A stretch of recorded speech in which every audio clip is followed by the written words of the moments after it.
नमस्कार, मैं हूं माधुरी कटरे ब्रह्म। आप देख रहे हैं थर्ड आई न्यूज़ की विशेष पेशकश पी फॉर पॉलिटिक्स। आज के इस अंक में हमारे मेहमान हैं पूर्व सांसद बोध सिंह भगत जी। तो सबसे पहले कार्यक्रम में हम आपका स्वागत करते हैं। Thank you. और अब इस अंक की शुरुआत करेंगे आपके राजनीतिक पूरे सफ़र को लेकर। तो कब से ये सफ़र शुरू हुआ?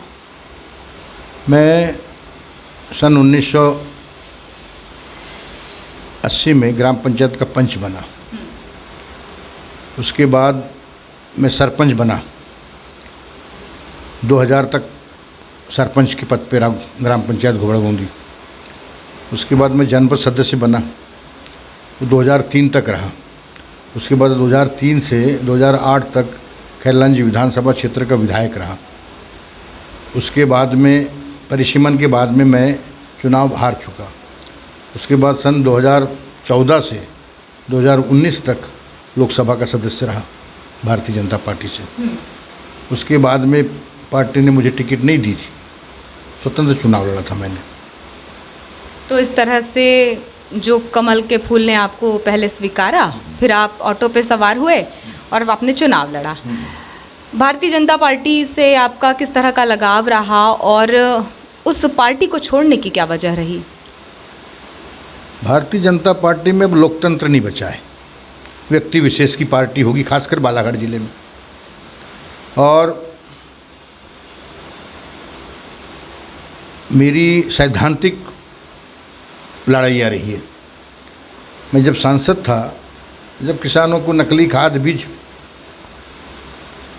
धुल्ले से जिले में बिक रहा था, तो मैंने इसका विरोध किया था और मैंने यशोदा कंपनी का लाइसेंस निरस्त करवाया था। उस समय गौरीशंकर बिसेन कृषि मंत्री थे। मैंने मंच पर मलाजखंड में ये बात रखी कि भाई जब उनकी लाइसेंस निरस्त हुई तो कृषि विभाग को बहाल नहीं करना था, उनको दंडित करना था।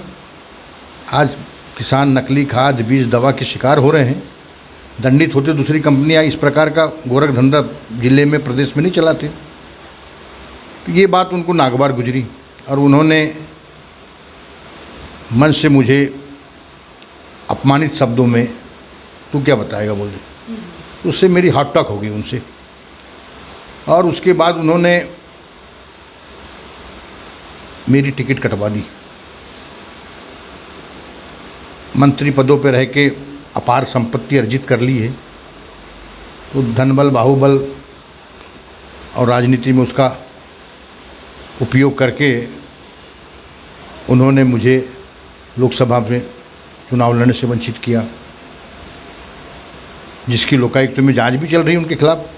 सुप्रीम कोर्ट तक केस गया, अभी भी हाई कोर्ट में चल रहा है आय से अधिक संपत्ति का। तो भारतीय जनता पार्टी में अच्छे लोगों की कीमत नहीं है।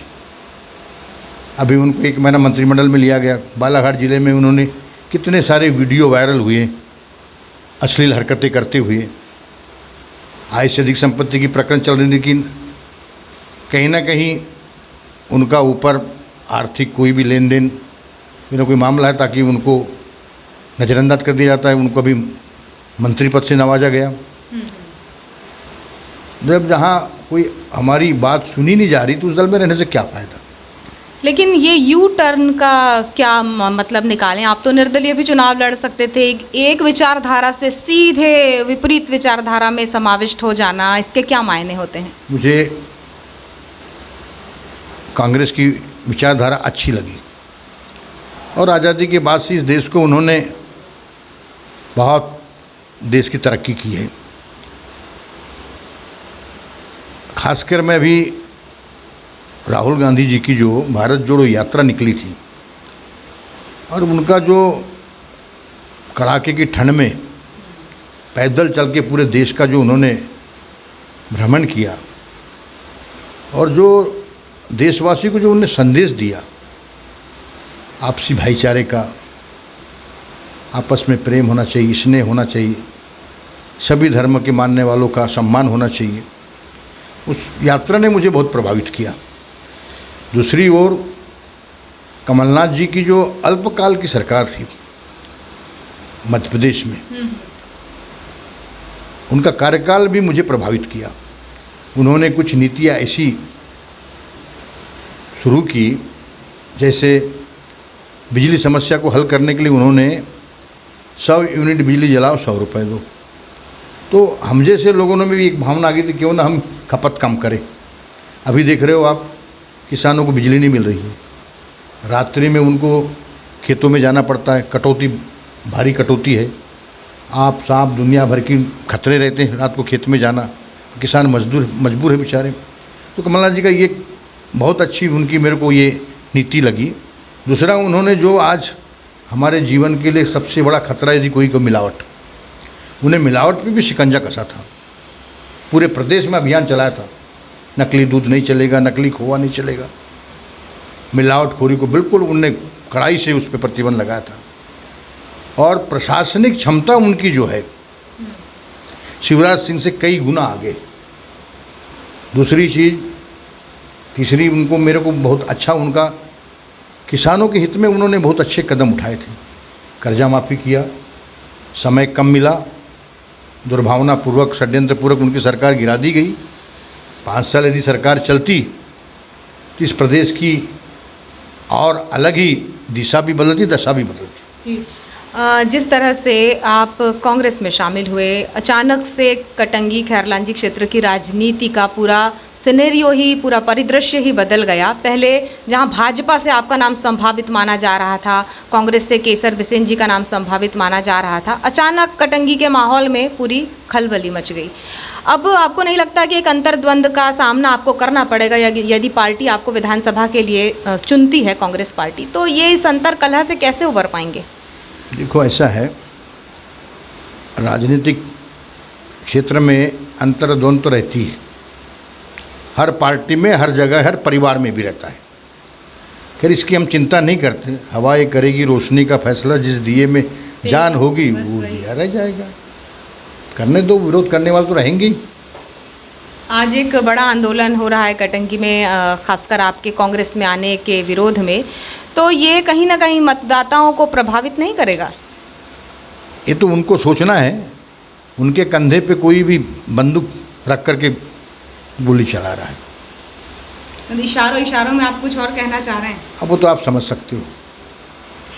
ठीक है। दूसरी एक और चीज़ यहाँ पर ये भी हम जानना चाहेंगे कि क्या कुछ आपको लगता है कटंगी खैरलांजी क्षेत्र में विकास की क्या कुछ संभावनाएं बाकी लगती हैं, जो यदि पार्टी आपको मौका दे और आप उस संभावनाओं को तलाश कर उन्हें तराशेंगे, ऐसी कौन कौन सी संभावनाएं आपको आपके क्षेत्र में लगती हैं? बहुत बड़ी संभावनाएं हैं। अभी हमारे यहाँ गन्ने का बहुत बड़ा उत्पादन है, मैंगनीज का बहुत बड़ा उत्पादन है।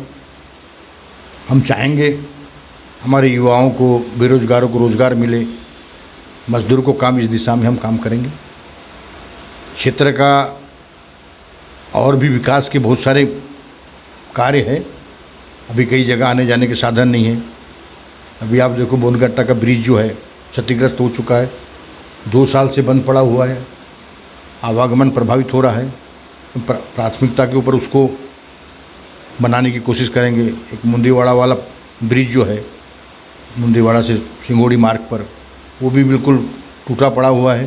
तो ऐसे बहुत सारे सड़कें बहुत जगह नहीं है, और अनेक ऐसी जो कार्य है जिसको हम करेंगे। अभी हमारे यहाँ इथेनॉल प्लांट लग रहे हैं, तो उससे भी लोगों को और भी खोलने का हम प्रयास करेंगे।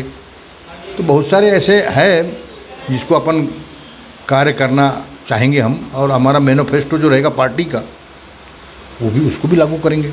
तो आपको लगता है कि जिस तरह से आप कांग्रेस में शामिल हुए हैं, कहीं ना कहीं इसके पीछे आने वाले चुनाव भी हैं, और क्या कुछ लगता है आपको कि आप अपनी उम्मीदवारी पेश करेंगे आने वाले चुनाव में? अब ये तो निर्णय पार्टी को लेना है।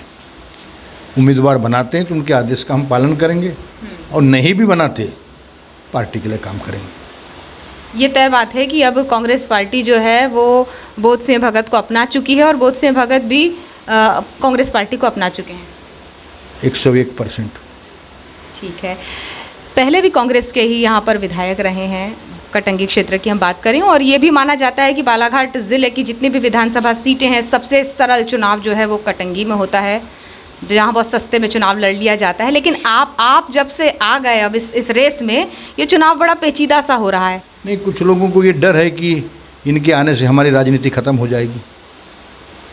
तो वो सारे प्रयास कर रहे हैं वो उस क्षेत्र को बिगाड़ने के लिए। मुद्दई लाख बुरा चाहे क्या होता है, वही होता है जो।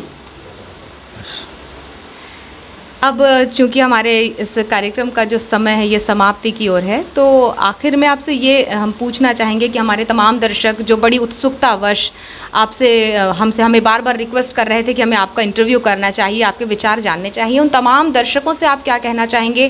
क्या कुछ एक मास्टर की है आपके पास जो इस कटंगी खैरलांजी विधानसभा क्षेत्र की सूरत और सीरत दोनों बदल देगी? हम तो बालाघाट जिले की शकल सूरत बदलना चाहते हैं। कैसे? और 1998 में जो भाजपा का पूरा सफाया हुआ था, इस बार भी आप मान के चलो कि पूरा सफाया होने वाला है और पूरी सीटें जीतेंगे। कमलनाथ जी को हमने विश्वास दिलाया। हमारे जिले का जो अध्यक्ष है कांग्रेस के संजय उइके जी, प्रभारी है आलोक मिश्रा जी जलपुर, हिना कावरे जी, मधु भगत जी, तमाम हमारे नीरज भाई, सुशील भाई, इंदर भाई, हमारी अनुभा मुजारी भी आ गई है यहाँ पार्टी में। ये सब हीरे हैं, जिस दिन निकलेंगे पूरे जिले में धरती हिलने लग जाएगी बालाघाट जिले की। तो ये जितने हीरे इकट्ठे हुए हैं, ये क्या कमलनाथ जी के ताज में सजकर उन्हें ताजपोशी का मौका देंगे? प्रदेश में आएगी कांग्रेस सरकार, आप आश्वस्त हैं? ये तो प्रदेश की जनता ने मानस बना लिया है। जब अभी भोपाल गए थे, वो बोल रहे थे आज़ादी के बाद और जब से कांग्रेस कार्यालय बना है, इतनी बड़ा जन समुदाय प्रवेश के समय हमने आज तक नहीं देखा। कहते क्या वजह लगती है? 3 किलोमीटर तक पूरी कारें थी, पूरी रोड जाम थी। हमने कमलनाथ जी को बोला ये पंडाल आपका छोटा पड़ रहा है, कांग्रेस कार्यालय छोटा पड़ रहा है, जरा इसकी भी चिंता करो। और ये जो हुजूम किस बात का है, यहाँ जितने बैठे सबके दिल में आप बैठे हो। और मैं आपको एक बात बताना चाहता हूँ, मध्य प्रदेश की जनता शिवराज सिंह की बातों पर विश्वास नहीं करती, झूठ का पुलिंदा है। 4 साल तक कहाँ गए थे? लाडली बहना कहाँ गई थी 4 साल से? उनको सिलेंडर की याद नहीं आई 4 साल पहले? कांग्रेस का जो उनने घोषणा की थी, 5 घोषणाएं की थी, सिलेंडर और बहनों को नारी सम्मान योजना, उसी को इन्हें दर से लागू कर दिया। 4 साल तक नहीं किए। और कमलनाथ जी की बातों पे इसलिए भरोसा किया जा सकता है, प्रमाण की आवश्यकता नहीं उनके लिए। जो व्यक्ति 40 साल से छिंदवाड़ा में जमा है, वहाँ की जनता क्या विश्वास उन पे कर रही है। तो दुर्भाग्य मध्य प्रदेश का, सरकार गिर गई। नहीं तो आज इस प्रदेश जो कर्जे के बोझ से लद रहा है, सरकार चलाने के लिए ज़मीनें बेचना पड़ रहा है। बालाघाट जिले में कायदी रेस्ट हाउस की ज़मीनें बेच दी गई। यहाँ पर जीवन बीमा निगम के पास की वो LIC के पास ज़मीन, बहुत सारी प्रदेश में सब ज़मीनें बेच। ज़मीनें कौन बेचता है? जब किसान थक जाता है या व्यक्ति थक जाता है, तब प्रॉपर्टी बेचने पे लग जाता है। तो इतना खोखला कर दिए, कोई समस्या इन्हें हल नहीं किया है।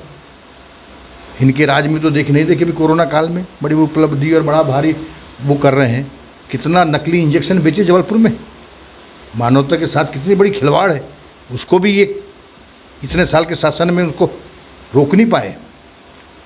इसलिए प्रदेश की जनता जानती है कि कमलनाथ जी को एक अवसर दिया जाए। अब की बार कांग्रेस की सरकार, मानस बना ली जनता ने, और हम भी उसी के लिए हैं। सब मिलकर के इस जिले की पूरी सीटें जीतने का प्रयास करेंगे। जी। हम आपको अग्रिम शुभकामनाएं देते हैं, और आपने हमारे इस कार्यक्रम में बातचीत की, हमारे लिए समय निकाला, आपका बहुत धन्यवाद। धन्यवाद। हमारे साथ थे पूर्व सांसद बोध सिंह जी, और जिन्होंने कांग्रेस में शामिल होने से लेकर खैरलांजी विधानसभा क्षेत्र में कराए जाने वाले तमाम विकास कार्यों के विषय में समीक्षात्मक रूप से हमसे बातचीत की। अगले अंक में कौन होंगे हमारे मेहमान, देखने के लिए आपको करना होगा इंतजार। देखते रहिए हमारी विशेष पेशकश P4 पॉलिटिक्स। अब आज के अंक से दीजिए माधुरी को इजाजत। नमस्कार।